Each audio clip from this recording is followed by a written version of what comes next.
थकित को शांति का वचन। भाई भक्त सिंह के द्वारा अप्रैल 1। इस कारण उनके बीच में से निकल आओ और अलग रहो। प्रभु की यही वाणी है। 2 कुरिन्थियों 6 अध्याय 17 पद। यहोशू के दिनों में परमेश्वर के लोग यबूसियों को यरूशलेम से बाहर निकालने में असफल रहे।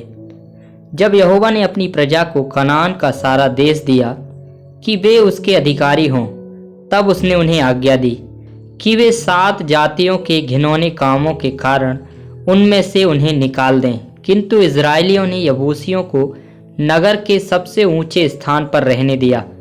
कई वर्षों के बाद जब दाऊद यरूशलेम में राजा हुआ, तब वे उसका ठट्ठा करने लगे और बहुत हियाव बांधने लगे।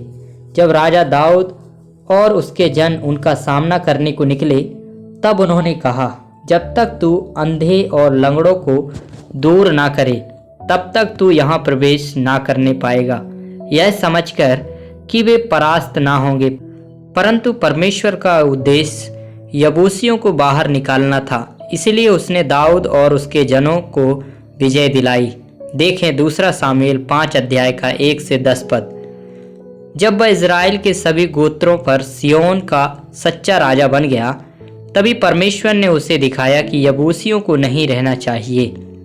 यदि आप यहोवा के भवन के निर्माण में हिस्सा लेना चाहते हैं, तो आपको यीशु मसीह स्वर्ग के राजा के रूप में पूरी तरह से उसके अधीन होना चाहिए। जैसे ही हम प्रभु यीशु मसीह को अपने हृदयों, अपने परिवार और अपनी कलीसिया में विराजमान करते हैं, हम उसके कलीसिया के लिए परमेश्वर की योजना के बारे में कुछ देखना शुरू करेंगे। अब यबूसियों का परमेश्वर के भवन में कोई भाग ना था, क्योंकि इन दिनों में ना तो नया जन्म हुआ है और ना परमेश्वर के भवन में उनका कोई भाग है। बहुत से लोग आज परमेश्वर के काम में यबूसियों के समान पाए जाते हैं, हालांकि उनका नया जन्म नहीं हुआ है। वे अपने धन, पदों या अन्य सांसारिक योग्यताओं के माध्यम से अपने प्रभाव के कारण कार्यालयों को संभालने और समितियों के सदस्य बनने के लिए चुने गए हैं।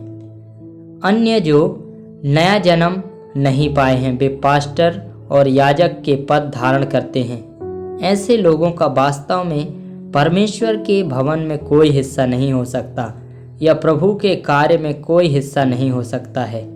वे सच्चे चरवाहों और चरवाहों के रूप में परमेश्वर के झुंड का नेतृत्व और देखभाल नहीं कर सकते हैं और यबूसियों की तरह उन्हें बाहर रखा जाना चाहिए। कुछ यबूसियों की उपस्थिति भी परमेश्वर के कार्य में बाधा डालती है। यद्यपि दाऊद ने यरूशलेम में जाकर बहुतों को निकाल दिया था और कुछ को वहीं छोड़ दिया, शायद यह सोचकर कि उन्हें परेशान ना करे, क्योंकि वे भले काम करते थे और अच्छे लोग थे। परंतु परमेश्वर को दाऊद को तब तक दंड देना पड़ा जब तक कि उसने उन सब को बाहर ना निकाल दिया।